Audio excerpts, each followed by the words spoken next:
BBOR Black Box Online Radio, coming to you from West Virginia.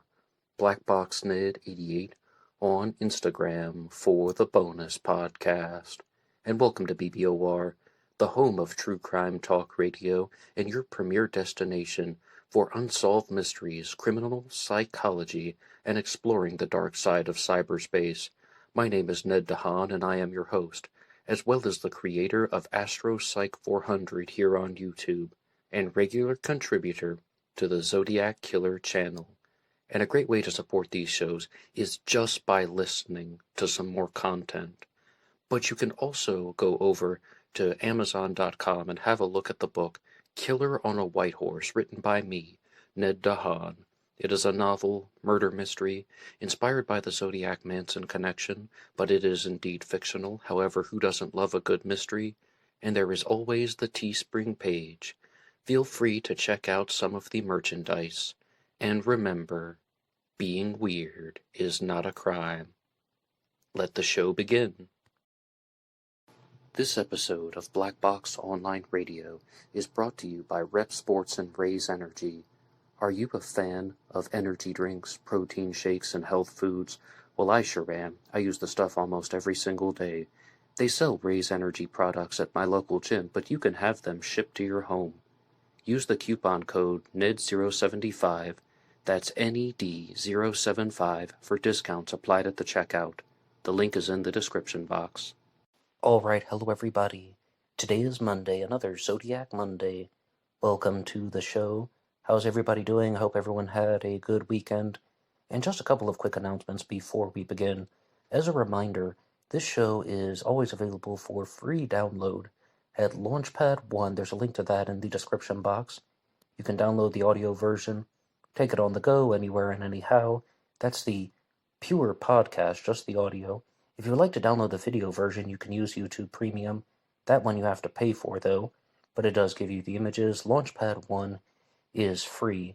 And another reminder is that if you would like to support any of these efforts or any of the channels that this show is affiliated with, you can go over to BuyMeACoffee.com/BlackBoxNed88. There's also a link to that in the description box. And if you would like to make a contribution, anything is welcome. And all supporters will get a shout out on Zodiac Mondays.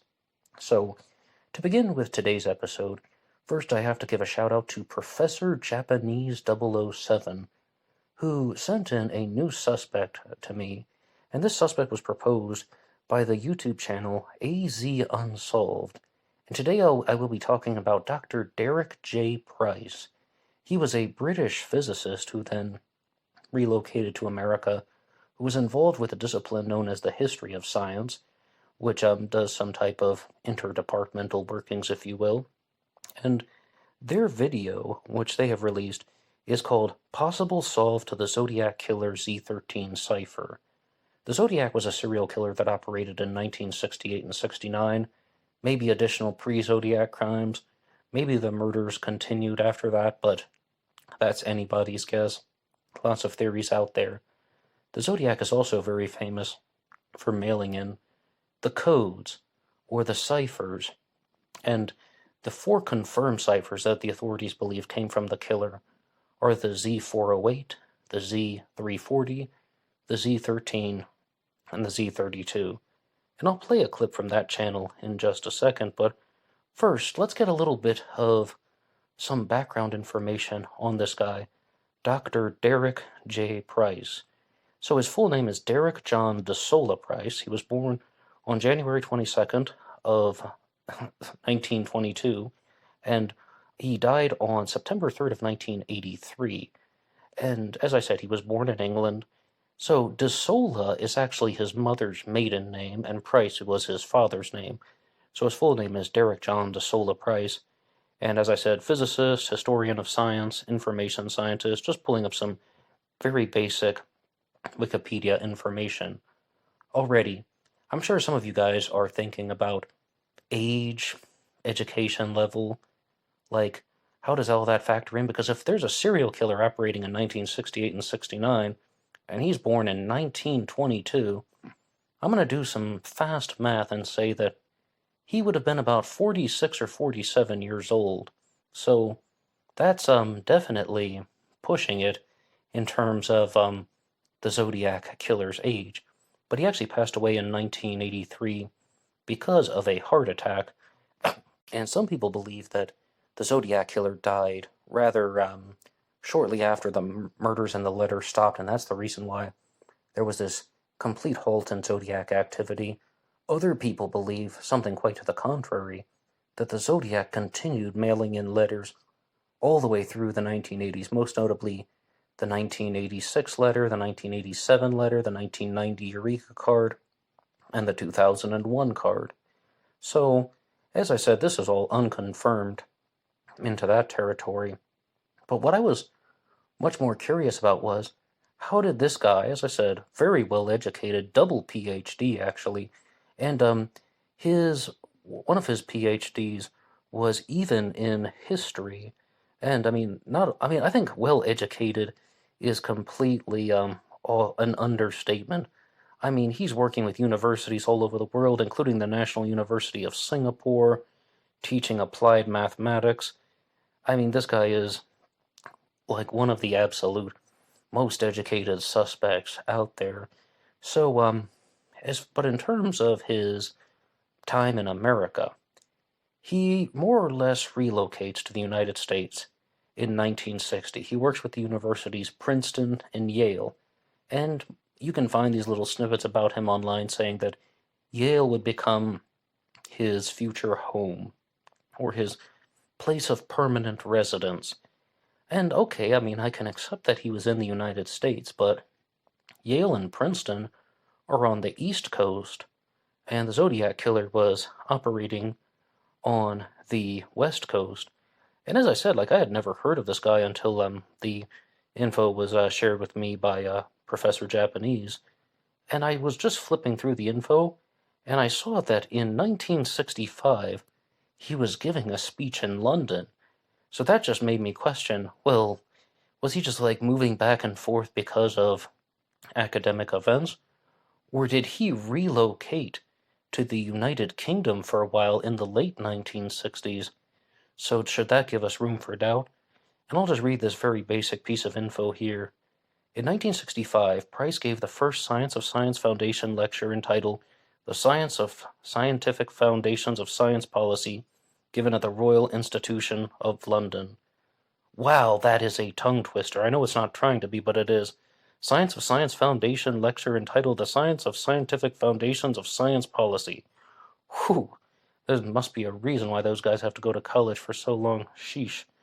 But anyway, I was much more concerned, though, about his whereabouts, and I do think that it's quite odd to propose a suspect that might not have the strongest connections to California, but the reason why this channel, AZ Unsolved, has chosen to do a video about Derek J. Price as a Zodiac killer suspect is because of a possible solution to the Z13 cipher.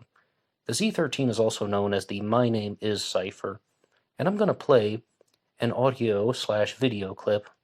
The LaunchPad 1 listeners are only going to hear the audio, but it's going to talk about how they do it, and their video is 4 minutes and 55 seconds long. I'm only going to play about 2 minutes of it, which is just under half of the video, but it's called Possible Solve to the Zodiac Killer Z13 Cipher. I hope you will go over to their channel at some point and watch the whole thing, but I hope it's okay with them that I'm doing this. It's just, I really think it needs to be presented in their words about how this solution to the cipher was created. Let's have a listen. We then counted up the characters in his name as written at the top of that paper. Dr. Derek J. Price, 13 characters. We performed a simple frequency analysis of the 13-character Zodiac Z13 cipher, which would allegedly reveal his identity. We found that 1 character occurs 3 times, 3 characters occur 2 times, and 4 characters occur 1 time. Dr. Derek J. Price contains 2 characters that occur 3 times, 1 character that occurs twice, and 5 characters that occur once. Not a fit. But we had one more thing to try. In the letter sent alongside the Z13 cipher to the media, There are 5 misspelled words. We took note of the edits required to fix each one. Cross out a few letters, add a few letters, perform a few letter-for-letter substitutions. We used these edits as a set of rules to transform the letters of Dr. Derek J. Price. Once we applied these rules, there was 1 character that occurred 3 times, 3 characters that occurred 2 times, and 4 characters that occurred 1 time. A perfect match to the Z13 cipher character frequency. We only know the exact placement of the letter U, which is represented in the cipher by the circled 8 symbol. While we don't know the exact placement of the other letters, we had the advantage of already having a name to plug into the cipher. We will give those characters a semi-arbitrary placement for now, to show the process as the potential Zodiac killer imagined it being solved. First, let's remove an N. Then, substitute K for C and E's for all of the U's. Add an I, subtract an O, and add an R. Rearrange the letters to get Dr. Derek J. Price. So, if we did correctly solve the Z13 cipher, the spelling errors in the letter were essential to fully deciphering the code. This could explain the presence of spelling errors in the ciphers that have already been mostly cracked, and highlights the importance of the spelling mistakes in the Zodiac letters, which, ironically, were sent to newspaper editors. Do you think we solved the Z13 cipher? Is Price connected to the Zodiac killings? Was he framed by the real killer? Or are these findings just a strange, statistically improbable series of coincidences? Let us know what you think. Well, firstly, I do appreciate them taking the time to create this video, but there are some challenge questions that they asked at the end. Firstly, do you think that Price was framed by the real killer? I mean, I think that it's almost impossible to say that in any direction, yes or no, because we don't know who actually composed the Z13 cipher, and secondarily, we don't know if that solution is correct. How on earth would we be able to say that Price was framed? I mean, that solution is even presented just as a possibility, and they're asking us the challenge question, do I think they solved the Z13 cipher? No, because it has to tie in to the final challenge question. Is that all just some improbable coincidence? Absolutely not. That is not a coincidence at all. I mean, if you watch that video clip, you probably saw that they're blatantly fudging the facts. It's just cherry-picking to get a desired result. And I'm not trying to be mean or trying to be harsh or trying to be dismissive, but that's what they're doing. Okay, so we first tried it with 4 numbers, and that didn't work, so we needed a 5th, and now we thought of a way to do that. That just goes into the category of anybody can manipulate these type of solutions with the appropriate amount of cleverness. I mean, to demonstrate, my name is Ned DeHaan, right? How many letters are in that? N-E-D, that's 3, DeHaan. D-E-H-A-N, that's 5, so we have 8. Okay, so let's say, the Z13 cipher. Well, firstly, we can take away the 3 circled 8s. Those are just fillers. And then that brings us down to 10.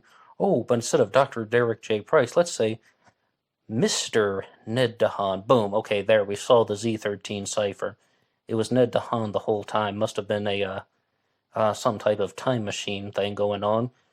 But the whole point is, you can mess around with the letters and the symbols and the numbers, as they're doing in that one, and you can get a desired result if you try hard enough and long enough. And that's what my ultimate conclusion.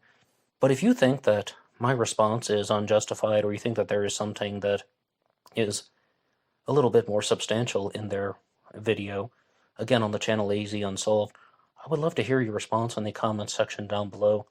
Do you think that Derek J. Price is the solution to the Z13 cipher? Oh, I repeat, Dr. Derek J. Price. And I need to repeat one single point, and that is, I know that they got the name from the top of an academic paper that he had published, but I do have to say it one more time. His full name was Derek DeSola Price, Derek John DeSola Price, and he is referred to as that in numerous publications, and if you just Google him, you'll see him perhaps even more frequently referred to as Derek DeSola Price. So he only went by the Dr. Derek J. Price some of the time. So if you're going to frame somebody for being the Zodiac killer or put his name into the Z13, wouldn't you use Derek DeSola Price instead of Dr. Derek J. Price?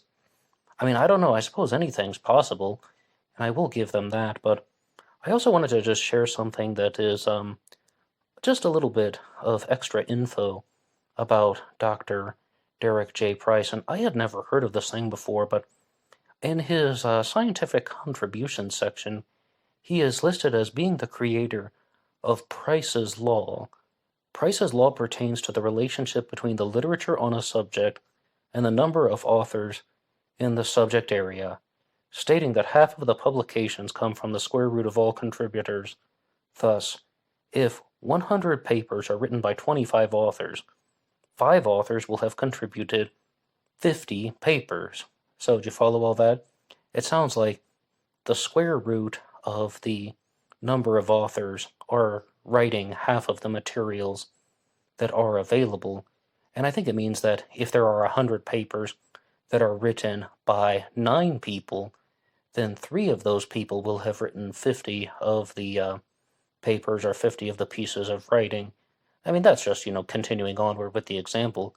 But I began to think, though, what would happen if you use the square root of a smaller number?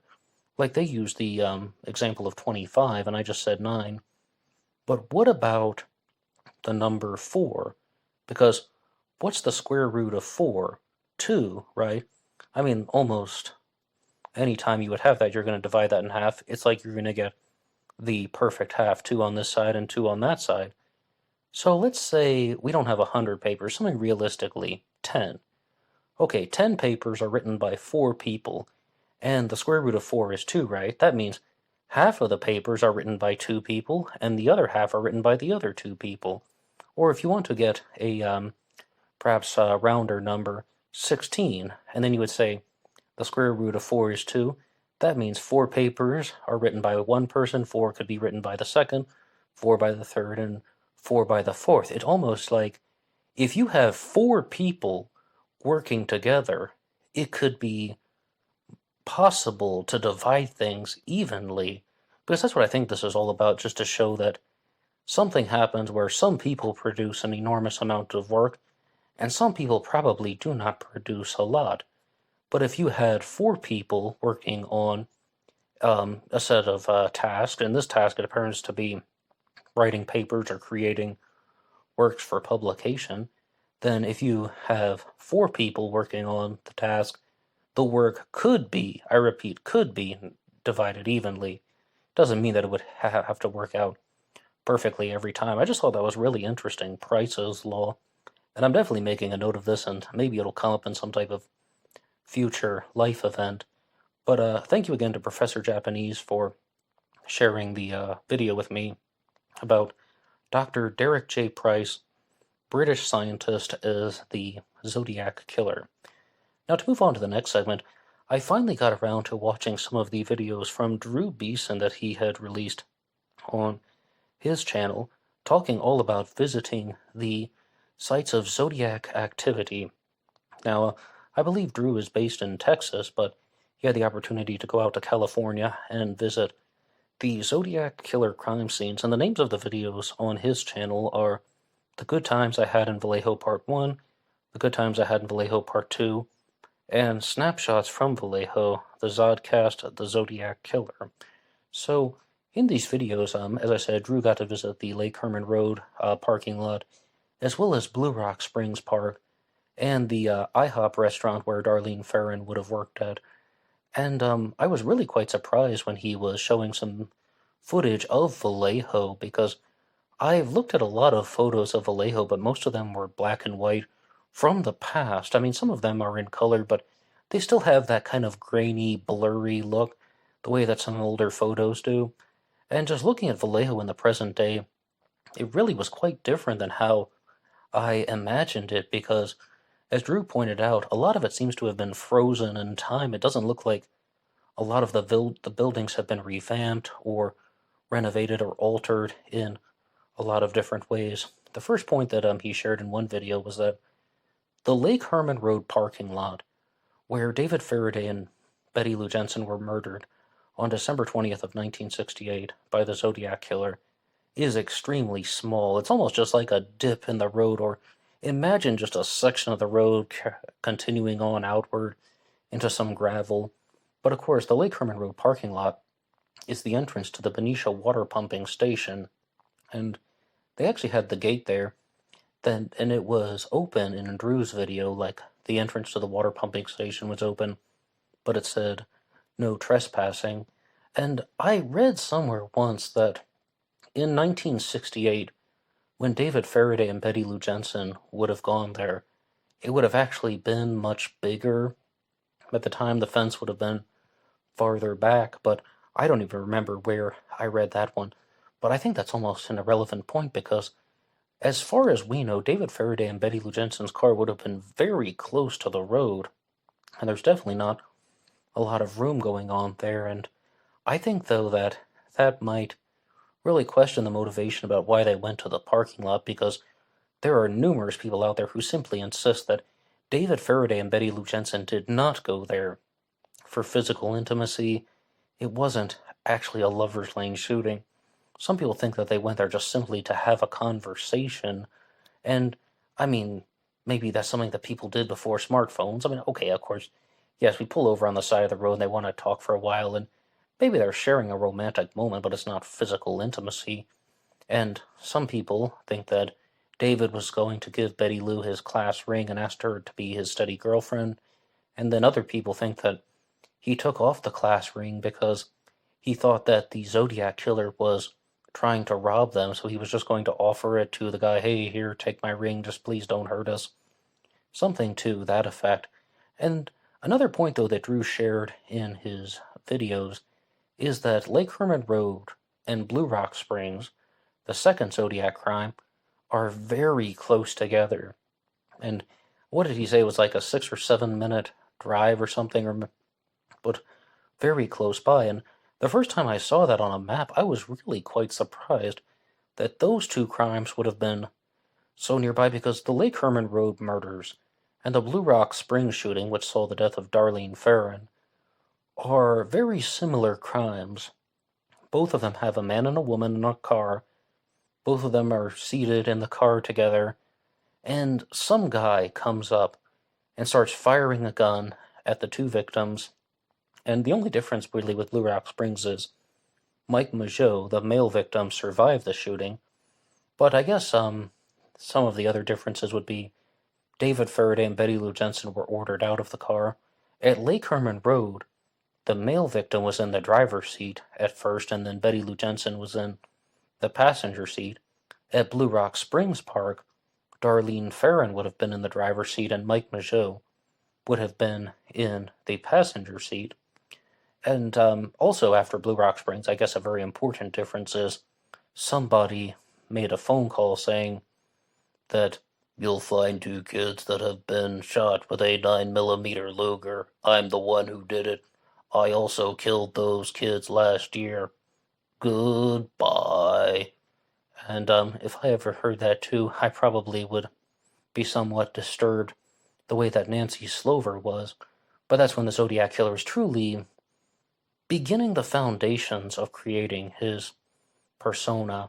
But there is the book out there called My Name is the Zodiac, the one that's by a concerned citizen with the bright blue cover.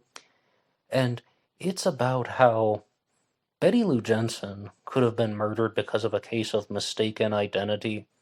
The killer was actually trying to get Darlene Ferrin, and there's so many back and forth things going on in that theory.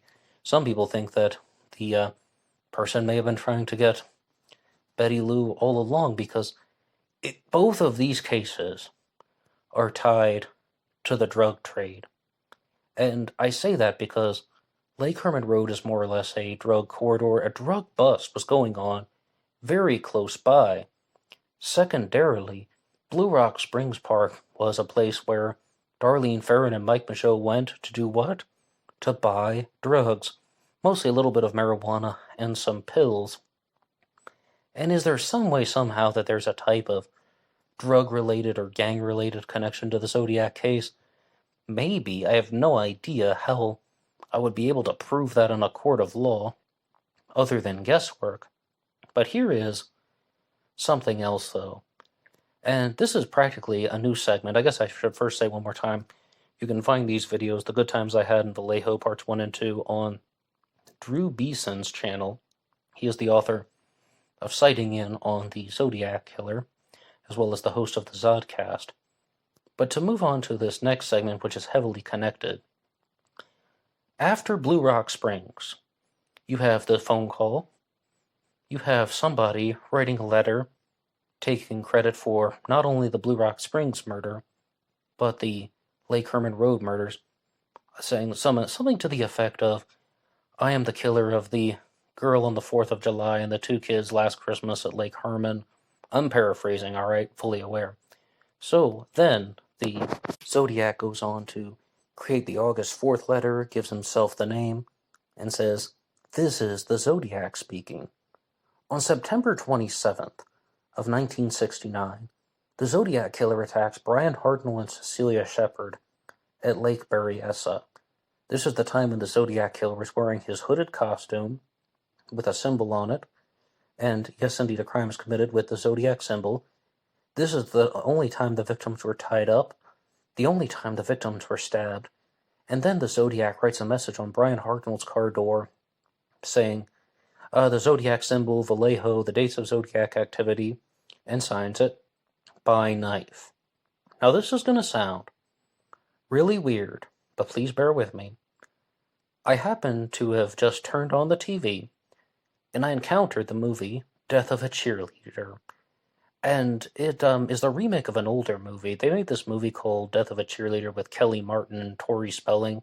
It was always on the TV when I was back in high school, and they made a remake of it. All of the names had been changed, but it's the story of a girl named Angela Del Vecchio who committed a murder, hence the name Death of a Cheerleader, and Kelly Martin, who was in the first movie, appears in the remake. And she is an FBI profiler. And the scene that I tuned into was she's talking to a girl about stabbings. And this fictional FBI profiler is saying, when someone is stabbed, it is most likely a personal crime where the killer knew the victim very well. What on earth does that say about the Zodiac Killer? Did I not just say that Brian Hartnell and Cecilia Shepard were the only victims who were stabbed and the Zodiac wrote by knife on the car door? Some people have brought this to my attention over the past several months, that they think that some way, somehow, either Brian or Cecilia was the primary target. The whole concept of committing a murder and having an additional series of unrelated murders to cover it up. And this has been explored a lot with the victim Darlene Ferrin. This has been explored with the victim Paul Stein. That's why they think his crime is so different, the taxi driver who was murdered on October 11th of 69. But think about what this sort of Kelly Martin, the FBI profiler, just said. If a victim has been stabbed, that suggests a personal connection. Because the way this was shared to me months ago was that could the killer at Lake Berryessa have been wearing the hooded costume because he knew one or both of the victims? Probably just one of them. Brian and Cecilia were more or less doing something that was very discreet and hidden. Brian actually had another girlfriend, and I guess, to be very blunt, he was cheating on his girlfriend with Cecilia, and if you read the police report, at the very end of one of the interviews, he says, I'll need to talk to my girlfriend now. And, but does that not suggest that it's possible that the Zodiac Killer knew Brian or Cecilia Shepard, and that even if they're not the only target, maybe someone's just a deranged serial killer and they want to get revenge on the heterosexual world. However, they wanted to make this one personal because I mean, maybe it's something like the Riverside Confession, all the constant brush-offs that she had given him in the past, or some type of personal history. Do you think that that's possible, or is that just completely unrelated? Because what a lot of people do, in fact, I think the majority of Zodiac researchers tend to stick to the theory that the victims were not targeted, it was the locations. The victims were almost irrelevant. Someone wanted to commit murders because revenge on society, but also he just wanted coverage in the newspaper. He just wanted people to read these letters. He just wanted the people to read the ciphers. And, I mean, was it Dr. Derek J. Price the whole time or something like that? And he just wanted to create some type of mathematical masterpiece? I mean, I really don't know how on earth that guy would even be placed in California on the dates of all Zodiac activity. Everything else seems to say that he was in Connecticut. But, I mean, I don't know. I mean, they certainly don't post every footstep the guy took in 1969 online. But, I would just like to ask you guys that as a challenge question of my own. Which one do you agree with? Do you believe that any of the Zodiac killer victims were specifically targeted? Or do you believe that the victims meant nothing to the killer, and that the killer simply just wanted to commit crimes so that he could get coverage in the newspaper? Or maybe it's about the locations, maybe it's about getting people to wear some nice Zodiac buttons. Which one do you agree with? Are the victims important into the killer's mind or not? And please feel free to put your idea in the comments section down below. And moving on here, I would like to get to your shoutouts. These are the supporters on BuyMeACoffee.com. And another reminder that if you contribute to the show, you will also get a shout out on Zodiac Mondays. Our first one comes to us from Sobek Lord, who says, "Happy birthday, Ned. Enjoy your pizza." Yes, this is one of the final birthday messages that I got, and that's back when it was called BuyMeAPizza.com. Thank you so much, Sobek Lord. And we have one that is anonymous that says, "Buy yourself some nice buttons." Well, not Zodiac buttons, though. I kind of like the fact that the Zodiac didn't get all the attention that he wanted. Maybe I'll buy buttons in the name of somebody else, but I appreciate your support.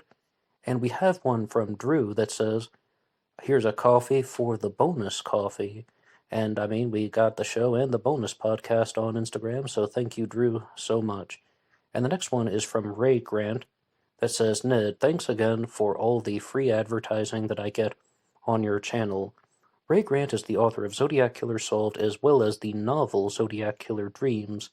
And I actually spoke too soon when I was talking about the whole concept of time traveling and the Zodiac Killer case, because I didn't mean to get ahead of myself. I wanted to save that material for this part of the show, because that's really the subject of Zodiac Killer Dreams.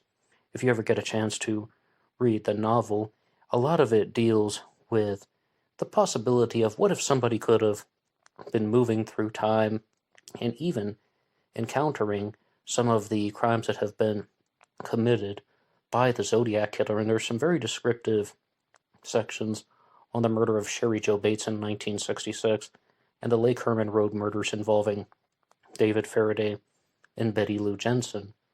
But Ray Grant has also sent something into the email address, BlackBoxOnlineRadio@AOL.com.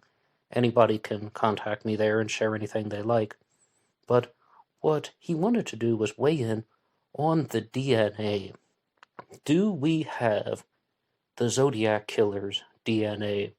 And this is one that has been somewhat debated.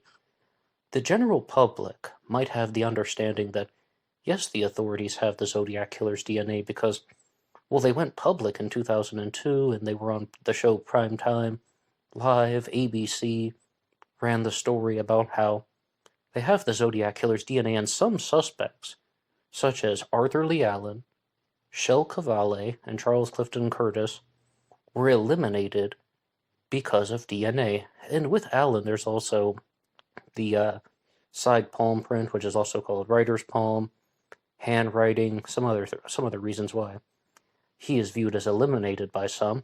However, that definitely hasn't stopped people on the internet from talking about him, as well as Shel Cavalli as well. But Ray Grant wanted to weigh in on the subject because the DNA was extracted not from anything that is in the internal component of the letter. It was taken from the stamp, which is on the outside of the letter.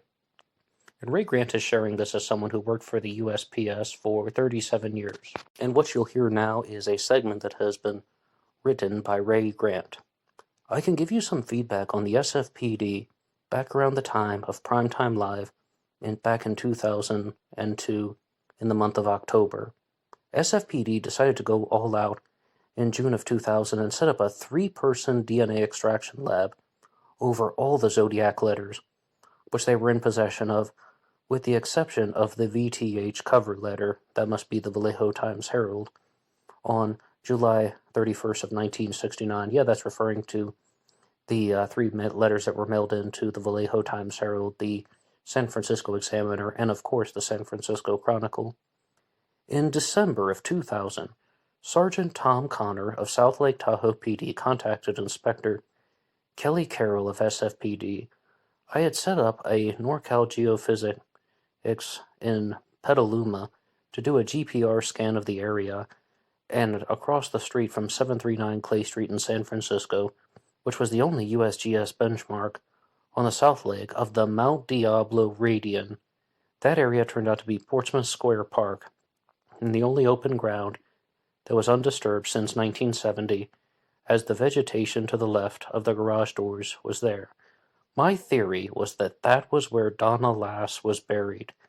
Anyway, Kelly Carroll vetoed the scan, saying they didn't want to allow a circus to take place in the area. This was SFPD being asked a favor by another police agency, and SFPD refusing that favor. There wasn't going to be a circus, since if the scan turned up nothing, I obviously wasn't about to publicize it. So what SFPD was actually saying was that they weren't interested in anyone solving the case other than SFPD. If someone came forward with a way to solve the case, the SFPD couldn't take credit for it, and they didn't want the case to be solved, period. As for Mike Rodelli, he pointed out that after more than 2.5 years of looking for the Zodiac killer's DNA in the letters, the SFPD lab came up with nothing. So they used some partial DNA that was found on the surface of a stamp and they completely fabricated a demonstration saying that the DNA should eliminate Allen, Cavalli, and Curtis by a partial mismatch. After the broadcast aired, I left a message on the answering machine of Sydney Holt, suggesting that she compare the DNA she had with what was left stuck to the Sherry Joe Bates thumb in Riverside. I didn't realize at the time that the Riverside DNA was mitochondrial. All that got me was a nasty message from Kelly Carroll, which was on my old answering machine. So it seems that Ray Grant is of the camp that the DNA is either not present or inaccurate in some ways. But he does continue by this. As for the San Francisco Police Department, or any other police agency having the Zodiac killer's DNA, my opinion hasn't changed since posters on Zodiac killer message boards began putting DNA forward as the way the case would eventually be solved, particularly since the Golden State Killer case was solved through forensic genealogy. The logic is, since one case was solved by DNA, therefore every cold case can be solved by DNA. Number 1. As far as I know, every cold case that has been solved by forensic genealogy was one where the crime scene contained a recognizable source of DNA, almost always semen. Though blood may have been the source in some stabbings, there is no semen or obvious DNA at any of the Zodiac killer crime scenes. The idea that law enforcement can go back and get touch DNA from a crime scene like Lake Herman Road or Blue Rock Springs Park after 50 years is just ridiculous, and even if there were Zodiac DNA still at those sites, how could you narrow down the time when it was left there in the specific time windows of the murders? And I do think that we have to provide a little bit of clarification about the Golden State Killer Joseph D'Angelo. He was a home invader, and he would not only sexually assault some of the victims, not all but some of them, he also would do things like drink beer out of the fridge, eating crackers on the back porch. They actually say that those were his two favorites, beer and crackers. He has the couple tied up in their house. Now he's going to sit on the back porch, drinking and eating, acting like he's now king of the castle. He has dethroned them. But what he didn't know at the time was, if he were to leave a beer can behind, or leave any type of garbage that had his mouth on it, that would leave DNA. And Paul Holes was very adamant that they had a DNA profile at all of the Golden State Killer crime scenes. Like what he's been accused of and convicted of, there actually is DNA present. It's not just stringing together some elaborate theory. There is physical hard evidence to back this up. But you heard one point from Ray Grant here about how with the Zodiac Killer, we don't have any of that stuff. I mean, no reports of the Zodiac really doing much with the victims at all, and absolutely, positively, no sexual assaults. Let's look at his second point. Number 2. There are multiple problems involved with getting DNA from a Zodiac letter. I worked for the United States Postal Service for 37 years. The mail stream isn't pristine. Every letter that's mailed goes through a virtual wind tunnel of sweat, spit, trace blood, and probably even semen on it at some microscopic level. I ran stamp cancellation machines in the 1970s that press letters tightly and cancel the stamps at high speeds and heat under tremendous pressure. I remember emptying the giant canvas hampers on the work floor where the bottom of the hamper or the card would have dirt and dust on it, and I'm sure skin cells of which could have been lodged under an envelope, or maybe even on the stamps. Extracting DNA from a letter that goes through sorting the mail isn't the same as extracting DNA from a crime scene. I mean, yes, absolutely. This is why people have been so frustrated about the concept of obtaining touch DNA, especially from the outside of a stamp. I mean, postal workers could have been involved with this, things like mail carriers, or even as Ray Grant talked about, working in a facility. Or how about this? What if somebody else had handled someone's mail? And the only thing that I could think of was that I was hoping that a forensic lab would have the understanding that if it had been pressed down, like if someone had pressed down hard on a stamp to seal it, then there would have been a bigger concentration of touch DNA. But I don't know that. I mean, that's just what I was thinking. That's just wishful thinking on my part, because I didn't want to think that they would just fudge the facts. But the next point here from Ray Grant is, the letters have been available to law enforcement, particularly the San Francisco Police Department and the California Department of Justice, for half a century. If there were fingerprints or DNA found, either by the original investigators or by Kelly Carroll's DNA lab, we would know about it by now. The SFPD spent money to hire 3 people to search in 2000 to 2002, and that tells us that they had to pay to have a DNA genealogy trace done with a very high priority, and we would know the results by now if they had something. Number 3. A man named John Sipos murdered Mary Scott back in November of 1969. Police arrested him in October of 2020, and he was convicted earlier this year. The victim's sister suggested the police do a forensic genealogy search in the wake of the Golden State Killer identification. It took the police just a few months to narrow down the search to Sipos, go through his garbage and find DNA on a bandage, and that they were able to link him to a 1969 crime, even though the murder took place in San Diego and he lived in Pennsylvania. So the idea that the police have the Zodiac DNA and we're just waiting for the results seems ridiculous. If they had the Zodiac Killer's DNA, they'd have something definite by now. If, for example, they extracted a full profile and did a genealogical trace, and in the process of doing that hit a brick wall, for example, if a family member had fathered a child out of wedlock, and such child was effectively untraceable, the parents might not even know the child was illegitimate. You would literally be barking up the wrong family tree. That would be the same thing as not having the DNA, because you couldn't do anything with it.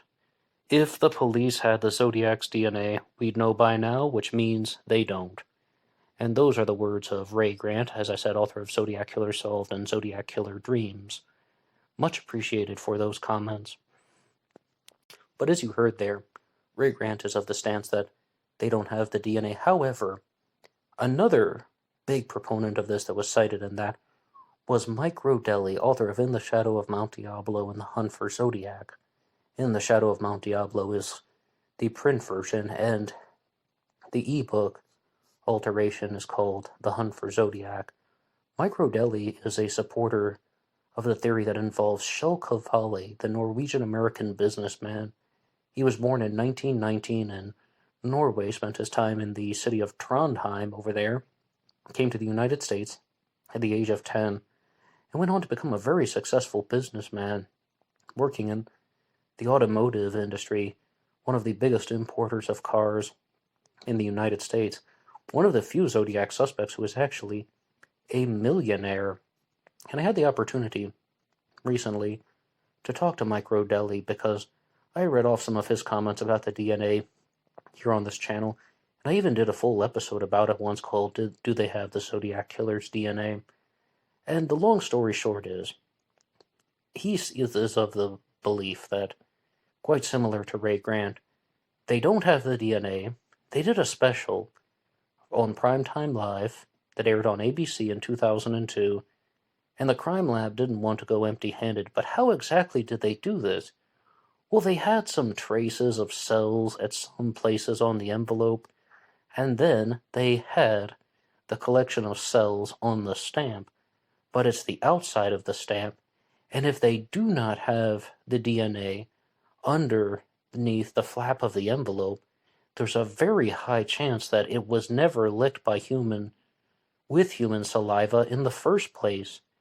Therefore, it's most likely that the Zodiac used a sponge and water to seal his stamps and envelopes, meaning that he didn't even leave saliva DNA on the thing in the first place.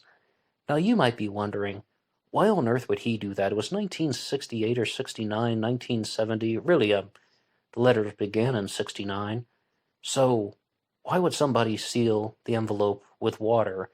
It could have just been done out of habit. It could have been that he didn't like the taste of glue. It could have been done because he was trying to do something that was a little bit more affluent or prominent. As I said, Mike Rodelli's suspect, Kjell Kavalle, was a millionaire. There are lots of reasons why people have for saying that their suspect did not lick the stamps and the envelope, but the biggest point is that they don't have the Zodiac's DNA, and they simply misreported on it because they wanted to save face. The SFPD crime lab wanted to save face. But as I said most recently, I had the opportunity to talk to Mike Rodelli, and I had to have the chance to hear what he had to say and listen to some of his responses to my questions. And it dealt with not only the DNA from the letters in 1969, but also the letters that continued on into 1974, as well as into 1978. And even before he said this, I was pretty sure I knew where he was going, saying that Dave Toschi, that's right, the detective, Dave Toschi, is a suspect for writing the 1978 letter. And if we're going to talk about DNA, or how about other ways to identify someone's authorship of the letter, the side palm print, maybe even fingerprints to a certain extent, why can't they figure out whether or not Dave Toschi wrote the 1978 letter? This is, he comes under suspicion because he was known to have written other letters, fabricating things to boost his own publicity, and the 1978 Zodiac letter says very clearly that city pig Toschi is good. And somebody in the comments section even pointed out that that most likely means that it was written by Dave Toschi because the Zodiac is only giving credit to himself, just saying, I am smart, I am brilliant, I am more cleverer than you. So, there's a high chance that that was a forgery, and then there could be a link between the 1978 letter and one of the letters from 1974. Could they have been written by the same person? And could Dave Toschi have been responsible for fabricating multiple Zodiac communications? And one thing that Mike Rodelli pointed out was that the 74 letter and the 78 letter Or, sorry, there are multiple letters in 74, such as the Exorcist letter, Count Marco letter, being clear, more than one SLA letter. So, if there is a link, why not just come forward? Why not just admit it? Say, oh yeah, we have forensic material that has been extracted from these two letters, and it shows that they were fabricated by Dave Toschi or Person X or whoever would have done it. Why not just say that? And the response that I got from Mike Rodelli was quite simple, that would be embarrassing for a police department, so they're not going to do it. It would be very, very much in the category of losing face. They would look like rather silly, even though it's been 40-something years since the mailing of the 1978 letter. They still would not want to tarnish the reputation of the police department, and he is definitely in the camp that they don't have any solid DNA from the letters in 1969 and 70, simply because the Zodiac had very little contact with the envelopes which were used to mail them. But also an interesting thing that was pointed out in my discussion with Rodelli is that notion of the side palm print, also known as writer's palm, because, as I understand it, a big reason why Arthur Lee Allen was discredited as a suspect was not only the DNA, but also the side palm print. Not talking about a flat palm print, but when the side of your hand is touching the paper. Police investigators did not look for that in the early 1970s. That was not one of their forensic tools that they used. But they were able to extract writer's palm, side palm prints, from the 1974 Exorcist letter. And what Rodelli was proposing is there any possibility that the Exorcist letter could not be authentic? Could that also have been a fabrication by Dave Toschi? Because you think about it, you have the 1971 letters, right? Then there's the gap in Zodiac activity. The Zodiac did not write any confirmed pieces of material in 1972 and 1973. There may have been some type of copycats and some scraps of paper written in where someone is writing something like, I'm the Zodiac, I'm coming to get you, that were simply discarded. So we always a chance, right? But is it possible that someone wanted to write a letter to bring about a resurgence in Zodiac activity, and that was not authentic, and that the Zodiac really ceased activities in terms of writing as far back as 1971? Again, sharing something during my discussion with Mike Rodelli. But I think that what is more fascinating about that is proposing that from 1969 to 1971, the Zodiac may have written some of his letters while wearing gloves, and that would be one reason why they cannot extract a very solid side palm print or writer's palm from any of those letters. It's really only the 1974 Exorcist letter, to my understanding.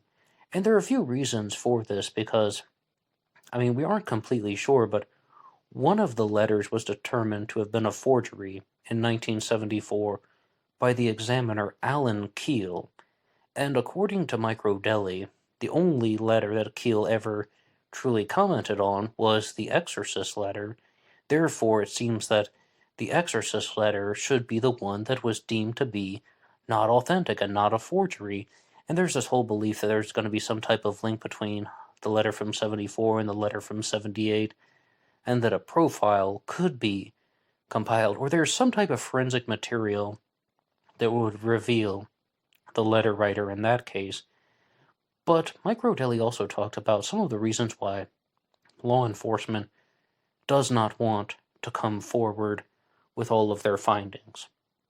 If you look at the concept of going public, saying they have the Zodiac's DNA, Arthur Lee Allen didn't match, Shel Cavalli didn't match, Curtis didn't match, then that puts out a certain image to the general public that, wait a second, they have the killer's DNA, so all of these people who are going to be making up wild, silly stories are going to be a lot more hesitant about submitting their findings, because some people are about halfway believing their theories.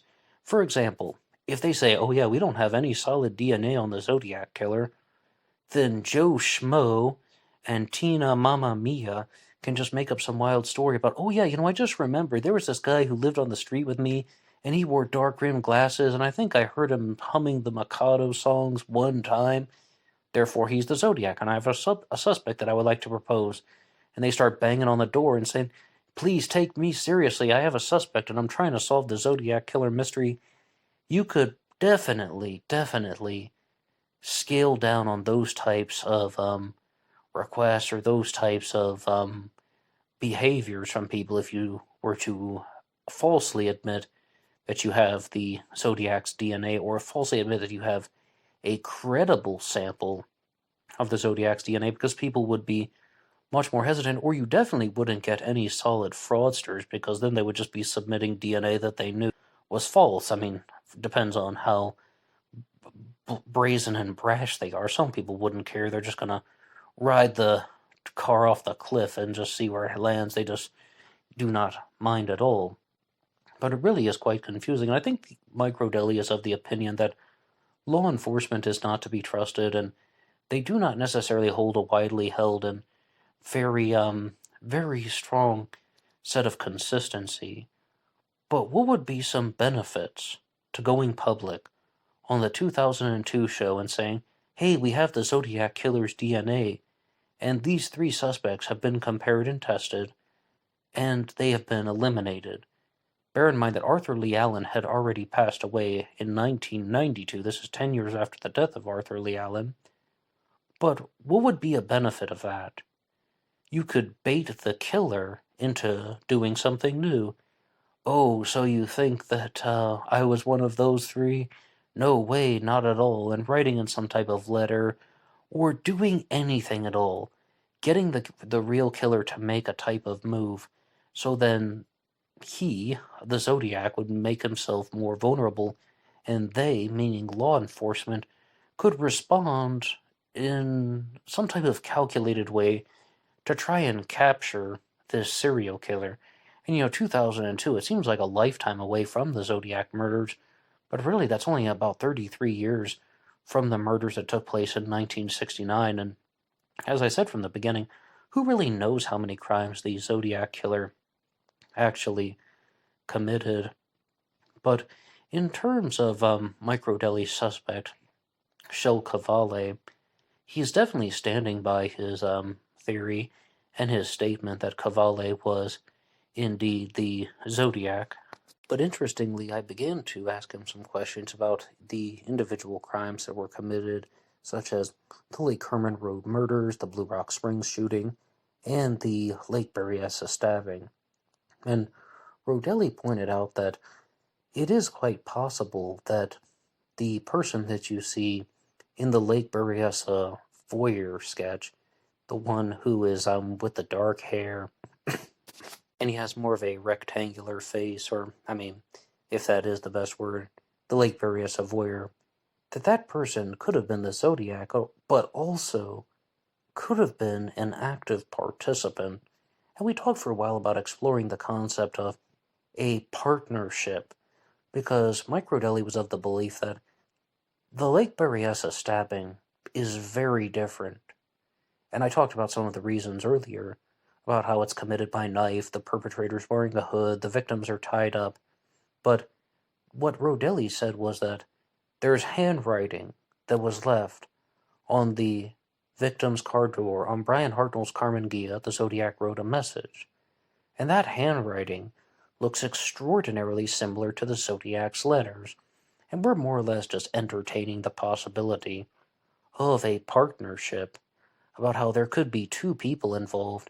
And this was actually the first time that I've ever heard this, but the Zodiac frequently quotes the Mikado, right?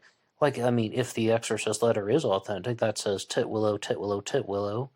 That's a reference to the Mikado, and it's also about he plunged into the billowy wave and the suicide's grave. It's from the Mikado. The Little List letter heavily takes things from Gilbert and Sullivan's The Mikado. In the world of musical theater, there is often someone who writes the words, like the text, the lyrics, and then there is somebody who writes the music. Sometimes there are actually 3 people, like if there's a play that has a lot of speaking lines, then that's called the book. The music is called just at the music, and then you'll see things like words and music, text and music. Multiple people are working on a single project. So how about Gilbert and Sullivan? One person writing the music and one person writing the text. One person committing the murders and another person writing the letters. And is it possible at all that the person who was doing the majority of the letter writing committed one crime, that being the Lake Berryessa stabbing? I mean, I don't know. It definitely would explain all of the differences and all of the reasons why. And it would go back to an observation that I made back in 2019 when I was truly trying to first compose my own original Zodiac theory. I thought of that exact same thing. I was like, this makes no sense at all. You have a serial killer who's operating from 1968 to 69. The confirmed Zodiac crimes happened in a time span of less than 12 months. I mean, it's less than 1 year. And sometimes there is a man and a woman present, but with the Stein murder there is not. Most of the times the victims are shot, except at Lake Berryessa. They are not. What on earth is going on? And I was like, this has to be multiple people. That's what I thought in the past. And I always said, though, I shouldn't have said this has to be multiple people. I take that back. I said that it could have been multiple people, but there's always the possibility that one person just chose to commit crimes differently.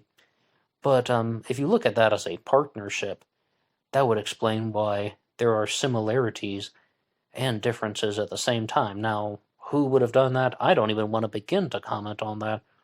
Why would this partnership have organized this?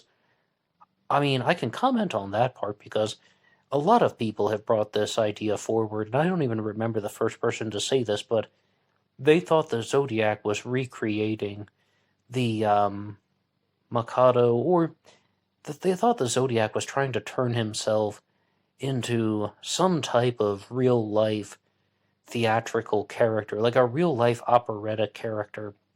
And the 4 crime scenes that are in the Zodiac's world, Lake Herman Road, Blue Rock Springs, Lake Berryessa, and the Stein murder, are like 4 acts of a play.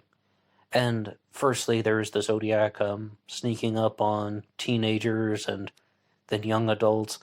Then there is this big costume change with Lake Berryessa and having a conversation with the victims. And then with the Stein murder on October 11th of 1969, the Zodiac makes a dramatic exit, walks away into the night, and is never seen or heard from again, that we know of. I mean, the Zodiac would write in lots of letters, but in terms of actually committing a crime, we do not have any confirmed evidence that the Zodiac killed anyone after that. All speculation, possibilities, and theories. Something else about how this could be operating like some type of theatrical creation relates to the Zodiac's exact actions. And maybe theatrical isn't the best word, but how about influential? Because I had the opportunity to talk to Mike Rodelli as well about some possible inspirations from Jack the Ripper and hear what he thought about.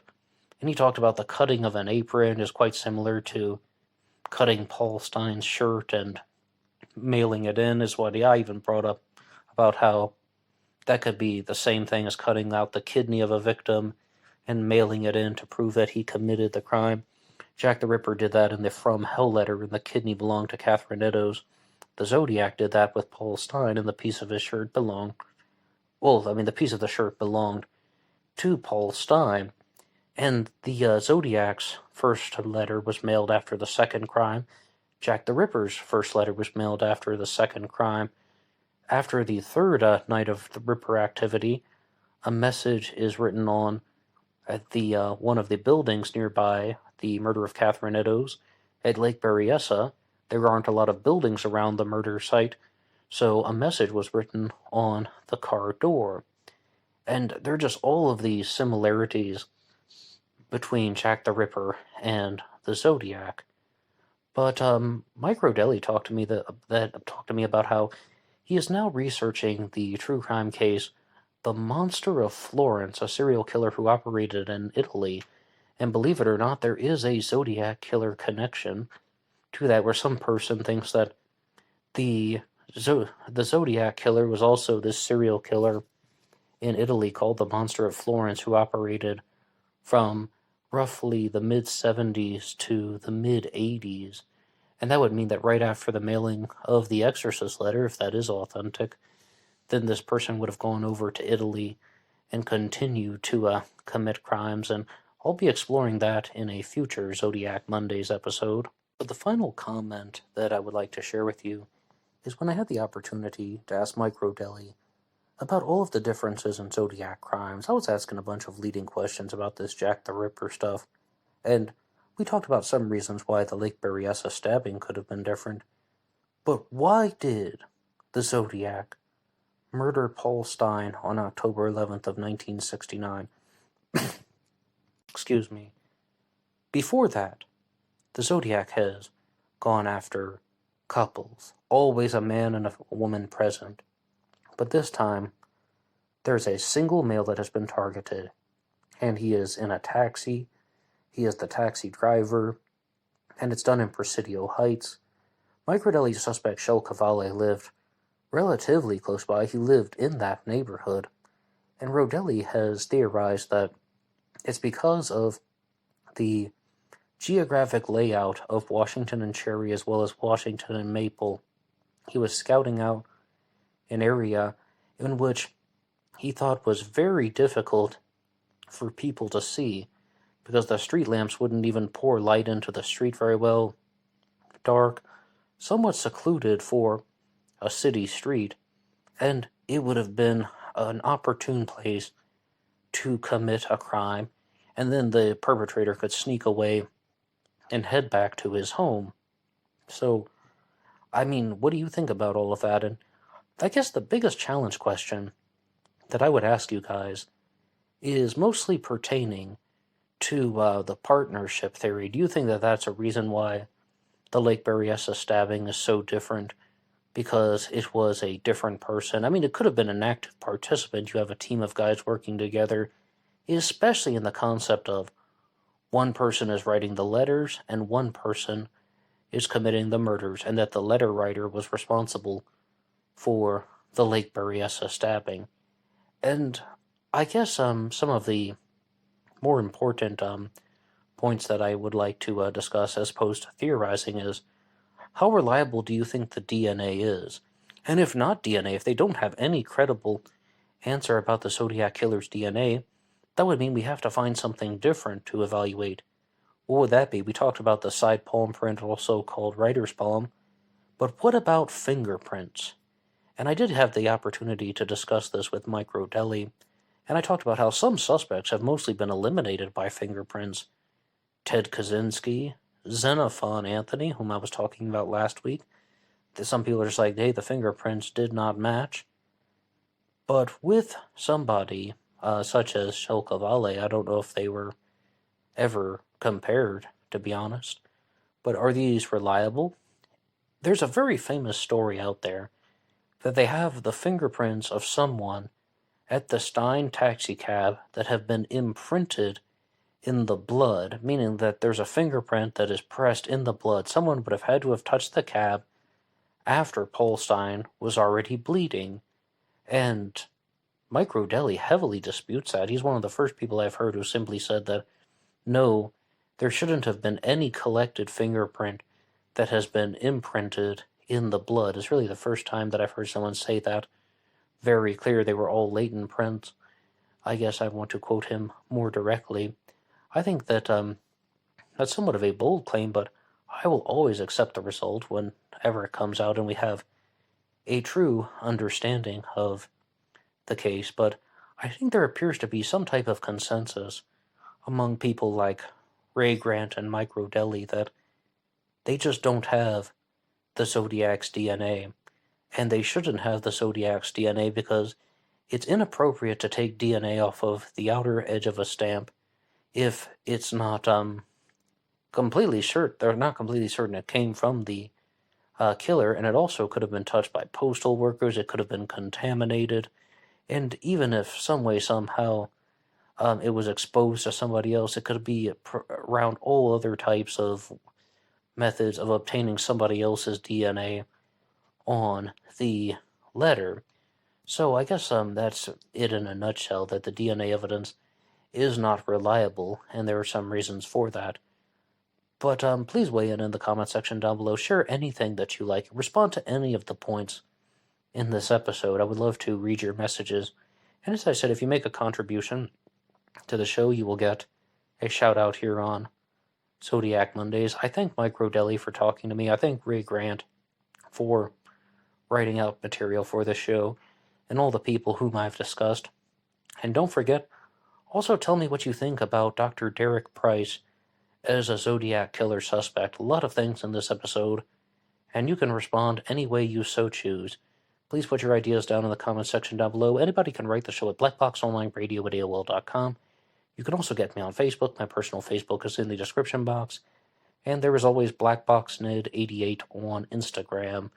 And I will see you over there for the bonus podcast. Until next time.